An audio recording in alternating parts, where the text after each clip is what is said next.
नोरमा group, जो सोचता है वो करता है। आपके अपने सपनों का आशियाना। इस संसार में बहुत चालाक लोग हैं।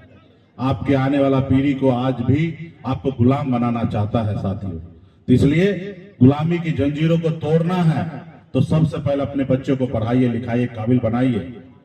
पढ़ाई शिक्षा वो चीज है, आपके दो आंख है लेकिन आप पढ़े लिखे नहीं हैं तो आप कुछ भी लिखा है तो आप कर नहीं सकते हैं। तो आप समझिए कि आपके आंख कोई काम का नहीं है आप अगर पढ़े लिखे नहीं है तो इसलिए पढ़ाई लिखाई इतना जरूरी है। आप मान लीजिए आप पढ़े लिखे नहीं है, कोई आके एक बोतल में दे देगा जहर, आप नहीं पढ़ पाइएगा, पॉइजन है और आप पी जाइएगा। लेकिन वही अगर पढ़े लिखे होगिएगा तो देख लीजिएगा भाई ये पॉइजन है, इस पीने से आदमी मर जाता, हम नहीं पिएंगे। तो इसलिए हर रोज आपको पॉइजन देने का काम इस संसार में लोग कर रहे हैं। इस धरती पर सब एक ही तरीके से लोग आए हैं, लेकिन आज देखिए कुछ समाज के लोग, कुछ लोग बहुत अमीर हैं और आप बहुत गरीब हो गए। वो लोग जो कोई काम धंधा कुछ नहीं करता है लेकिन सबको बेवकूफ बनाता है, लेकिन वो आज इस संसार में सबसे अमीर है। और आप दिन रात मछली मारते हैं, खेत में काम करते हैं, मजदूरी करते हैं, लेकिन आप गरीब हैं क्योंकि आप पढ़े लिखे नहीं हैं।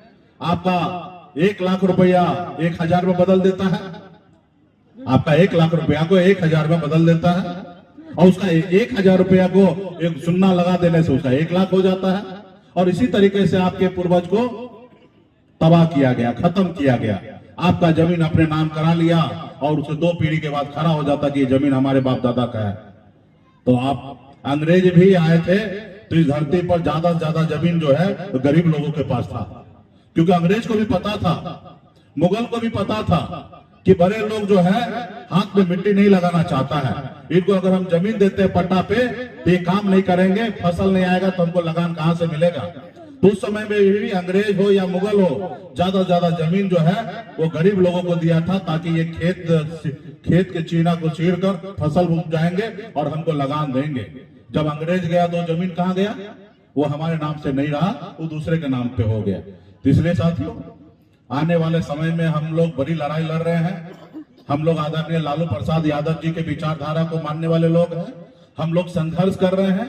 आप कल्पना कीजिए कि बाबा साहब भीमराव अंबेडकर अगर हमारे दलित भाई के लिए अगर आरक्षण का व्यवस्था नहीं करता संविधान में, तो आज इस संसार में हमारे दलित भाई का क्या हाल होता। आज हमारे पूर्वज लड़ाई नहीं लड़ते, बीपी मंडल जी के साथ मिलकर लड़ाई नहीं लड़ते, लालू जी हो या पासवान जी हो, तमाम हमारे पूर्वज, तो ओबीसी का आरक्षण नहीं होता। और जब आरक्षण नहीं होता तो आज मुखिया आपको गांव में ढूंढते डिबिया लेके, तो आपका पिछड़ा का बेटा आपको मुखिया नजर नहीं आता।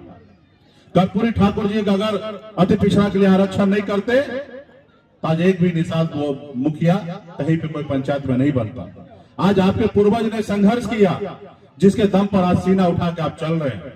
अगर लालू प्रसाद यादव जी लड़ाई नहीं लड़ते 90 के समय में, तो एक निषाद मल्ला का बेटा भी सीना तान के आगे नहीं आपके सामने में खड़ा होता। आपके बाप दादा को चप्पल पहन के अपने से आगे से गुजरने के लिए नहीं दिया जाता था। आपके पूर्वज के हाथ से पानी लोग नहीं पीते थे।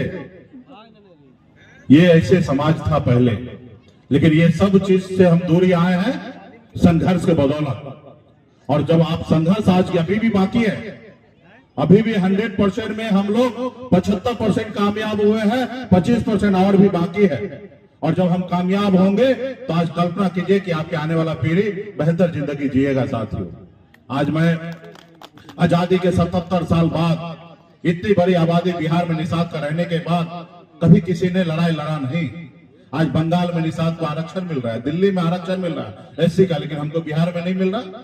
अगर आज आरक्षण की लड़ाई हमारे पूर्वज लड़ लिए होते तो आज निषाद का बेटा बिहार में कलेक्टर होता।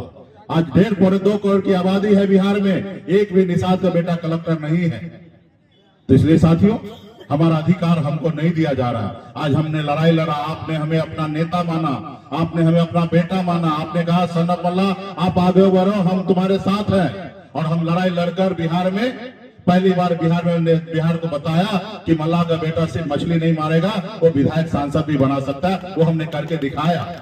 और जब हमने 4 विधायक बनाया 2020 में, अगर हम समर्थन नहीं देते तो बिहार में मुख्यमंत्री नीतीश कुमार नहीं बनते। हमारे समर्थन से बिहार में मुख्यमंत्री बना, लेकिन उसको अच्छा नहीं लगा वो हमारे पूर्वज को, बाप दादा को गुलाम बना के रखा था, पैरों तले दबा के रखा था। उनको अच्छा नहीं लगा कि एक मुकेश सहनी मंत्री बन गया, 4 विधायक बनाए, कल 40 बनाएगा, कल 100 बनाएगा, इसको रोको। अगर नहीं रोकोगे तो ये जंजीर तोड़कर आगे निकल जाएगा। उन्होंने क्या किया? आपका विधायक खरीद लिया, आपको सरकार से बाहर कर दिया, जो सरकार आपने बनाया। साथियों, ये मुझे नहीं रोक रहा था, वो आपको रोकना चाहता है। मुझे तो आज समझौता कर ले तो कल भारत सरकार में मंत्री बना देंगे हमको। जो हमारे इधर बैग उठाता था, पार्टी में काम करता था, जिसको राजनीति में हम लाए, उसको आज भारत सरकार में मंत्री बना दिया, इसलिए क्योंकि मुकेश सहनी को खत्म करना है। उनको कोई लड़ने वाला आदमी नहीं चाहिए, उनको गुलाम चाहिए। जिनको 2020 में हमने हरी सहनी को टिकट दिया, आज उसको बिहार सरकार में मंत्री बना दिया। क्यों? क्योंकि उसको पता है कि बिहार में मल्लाह का बेटा से कोई लड़ नहीं सकता, अगर कोई लड़ेगा तो उसी का। आपके सपनों को हमने सजाया है, ई होम्स पैनोरमा को हमने बनाया है। ई होम्स मेरा एक सपना था, जिसपे मैं पिछले 4 साल से काम कर रहा था। हमने जो बनाया है वो सबने है माना। ई होम्स पैनोरमा में हो आपका भी आशियाना। और फाइनली हमने 2021 में इस प्रोजेक्ट को लॉन्च किया। बहुत लोग अप्रिशिएट कर रहे हैं कि पूर्णिया जैसे शहर में, बिहार के, एक तो बिहार की बात करें, उसमें भी पूर्णिया जैसे छोटे जगह में इस तरह का लाइफस्टाइल देना, ये सुन के हम लोगों को बहुत अच्छा लगता है। ई होम्स में हमने कुछ और भी किया है, जैसे हम जिस जगह में रह रहे हैं, हमारे फैमिली सिक्योर हो, उनको सिक्योरिटी का ध्यान में रखा है। आपकी सुविधा और सुरक्षा आपके लिए खास है, ये आपका विश्वास है। इसमें आर्टिफिशियल इंटेलिजेंस का 7 लेयर सिक्योरिटी का हमने इस्तेमाल किया है। लस ग्रीन कैंपस को बनाया है। यदि हमारा बाउंड्री वाल है तो वो वर्टिकल गार्डन है।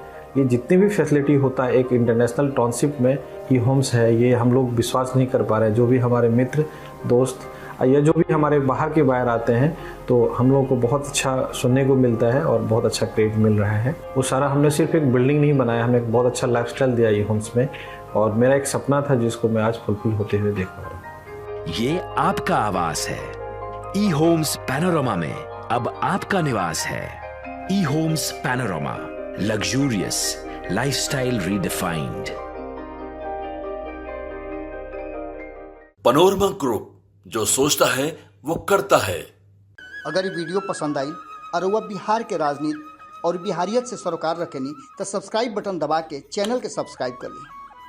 ओजे एगो घंटी बा, ओकरा बटन दबा देला से कुल सटीक और मारक खबर रुआ मुफ्त में मिल जाई। अगर रुआ पत्रकारिता के हमनी के नया प्रयोग में सहयोग कर चाहतानी तो ज्वाइन बटन दबा दी। पेटीएम नंबर नोट कर ली 9386816700।